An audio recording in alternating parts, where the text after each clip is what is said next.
இந்து அறநிலையத்துறை அப்படின்னு ஒரு துறை நமக்காக இருக்கிறது. இந்துக்களுக்காக இந்த துறையை வச்சிருக்கிறாங்க. இந்த கோயில்களில் என்ன பண்றாங்க அப்படிங்கிறத கவனிக்கிறதுக்காக இதை வச்சிருக்கிறாங்க. இந்து கோயில்களில் மட்டும்தான் உண்டியலில் பணம் எடுத்து கையாடல் செய்யப்படுகிறதா? இந்து கோயில் வருமானத்தில் மட்டும்தான் அந்த ஊர் முக்கியஸ்தர்கள் கொள்ளையடிக்கிறார்களா? இது ஒரு தெளிவு வேணும் இல்லையா நமக்கு?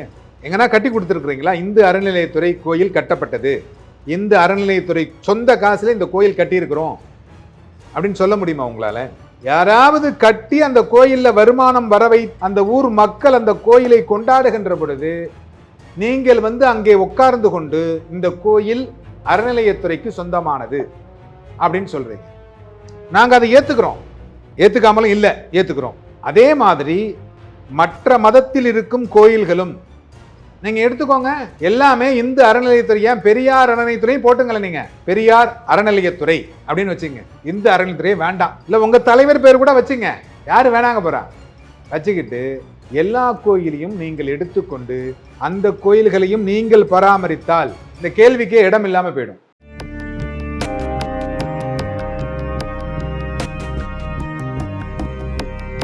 பரசுராம பரசுராம ஜமதக்னி ராமா, பரசுராமா பரசுராமா ரேணுகாராமா. எல்லாம் வல்ல மூகாம்பிகையினுடைய அருளோடு இன்றைய சிந்தனைகள். இப்ப முஸ்லீம் கோயிலும் இருக்கு, அதுலயும் உண்டியல் வச்சிருக்கக்கூடிய கோயில்கள் இருக்கு. அதே மாதிரி கிறிஸ்துவ ஆலயமும் இருக்கு, அதுலயும் உண்டியல் இன்னைக்கு கொடிமரமே வச்சிருக்கிறாங்க. அவங்க கொடிமரம் வச்சிருந்தாலும் உண்டியல் வச்சிருந்தாலும் நாங்க உள்ளார வந்துருவோம் அப்படின்னு சொல்லுது இந்து அறநிலையத்துறை. இவ்வளவு ரூபாவுக்கு மேல வருமானம் வந்தால் அந்த கோயிலை இந்து அறநிலையத்துறை எடுத்துக்கும் அப்படின்னு சொல்லுது. கொடிமரம் இல்லாமல் இன்னைக்கு சர்ச் இல்ல.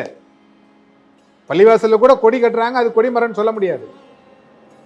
கொடிமரம் இல்லாமல் சர்ச்சே கிடையாது. இன்னைக்கு எல்லா சர்ச்சிலையும் இன்னைக்கு கொடிமரம் வச்சிருக்கிறீங்க. அப்படி இருக்கிற பொழுது நீங்கள் ஒரு மதத்தை சார்ந்த இந்து மதத்திற்கு மட்டும் நீங்கள் ஒரு துறையை அமைத்து அதில் வருகின்ற பணத்தை மட்டும் அரசாங்கத்திற்கு செலவு செய்வது ஏன்? இப்ப மற்ற துறையிலும் இருக்காங்கல்ல. இப்ப ஹஜ்ஜி பையனுக்கு நீங்க இவ்வளவு கொடுக்குறோம் அப்படின்னு சொல்றீங்க.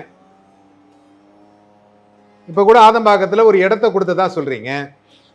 அந்த இடம் பிராமணர்களுக்கு கோயிலுக்கு சொந்தமான இடம் சொல்றாங்க. பள்ளிவாசல் கட்டுறதுக்கு இடம் கொடுக்குறீங்க, அதே மாதிரி சர்ச்சு கட்டுறதுக்கு இடம் கொடுக்குறீங்க.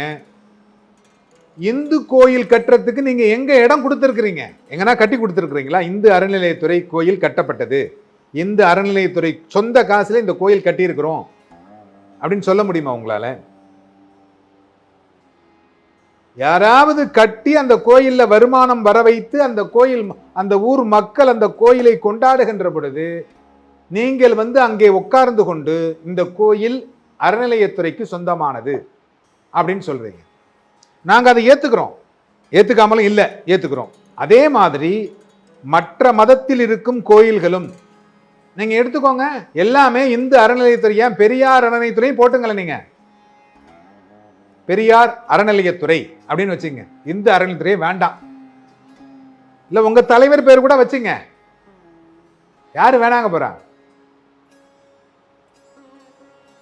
வச்சுக்கிட்டு எல்லா கோயிலையும் நீங்கள் எடுத்துக்கொண்டு அந்த கோயில்களையும் நீங்கள் பராமரித்தால் இந்த கேள்விக்கே இடம் இல்லாம போயிடும்.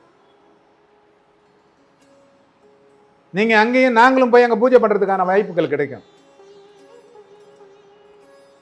அது மாதிரி நீங்கள் இந்து அறநிலையத்துறை அப்படின்னா அது இந்துக்கள் மட்டும்தான் அப்படின்னா அதுல பணியாற்றுகிறவர்களும் இந்துக்களாகத்தான் இருக்க வேண்டும், இல்லையா? அப்படித்தானே? அதுதானே முறை. இந்து அல்லாதவர்கள் எத்தனை பேர் அதில் பணியாற்றி கொண்டிருக்கிறார்கள்? மதம் மாறியவர்கள் எத்தனை பேர் அதில் இருக்கிறார்கள்? ஏன்னா அறநிலையத்துறை அப்படின்னு சொன்ன, அறநிலையத்துறைனா அறம் சார்ந்த விஷயங்களை செய்யக்கூடியது, தர்மம் சார்ந்த விஷயங்களை செய்யக்கூடியது அப்படின்னு பேரு. அது ஏன் எங்களுக்கு மட்டும் தர்மம் பண்றீங்க, எங்களுக்கு மட்டும் அறத்தை கொடுக்குறீங்க? எல்லா மக்களுக்கும் எல்லா உயிரும் இன்புற்று இருக்க நாம் பிரார்த்தனை செய்வோமே, எல்லா கடவுளும் ஒன்றாக நினைப்போமே, அப்படித்தானே செய்யணும். ஏன்னா அறநிலையத்துறை அப்படிங்கிறது அறம் சார்ந்த விஷயங்களில் கவனம் செலுத்தாத காரணத்தினால் இது போன்ற கேள்விகளை உங்கள் முன் வைக்க வேண்டிய நிர்பந்தத்தில் இருக்கிறோம். அறநிலைத்துறை என்பது மக்களுக்கானது அப்படின்னு இருக்கணும். அந்த மக்கள் கொடுக்கின்ற பணத்தில் அந்த கோயிலுக்கு மட்டுமே நீங்கள் செலவு செய்ய வேண்டும். அந்த ஊர் மக்களுக்கு மட்டுமே செலவு செய்ய வேண்டும். அதை எடுத்து மற்ற நிகழ்வுகளுக்கு, ஏன்னா இதுல நிறைய நிகழ்வுகளை நீங்க செஞ்சுக்கிட்டே போறீங்க. அது மாதிரி செய்யாமல் இந்து அறநிலையத்துறை இந்துக்களுக்காகவே நிறைய விஷயங்களை, நம்முடைய சனாதன தர்மம், அது உங்களுக்கு பிடிக்காது, நம்மளுடைய இந்து கோயில்கள் வளர்ச்சி அடைவதற்கு பாடுபடுவீர்கள் என்று எதிர்பார்க்கிறோம். எல்லோரும் இன்புற்றிருக்க சுவாமிநாத சுவாமியை பிரார்த்தனை செய்கிறேன்.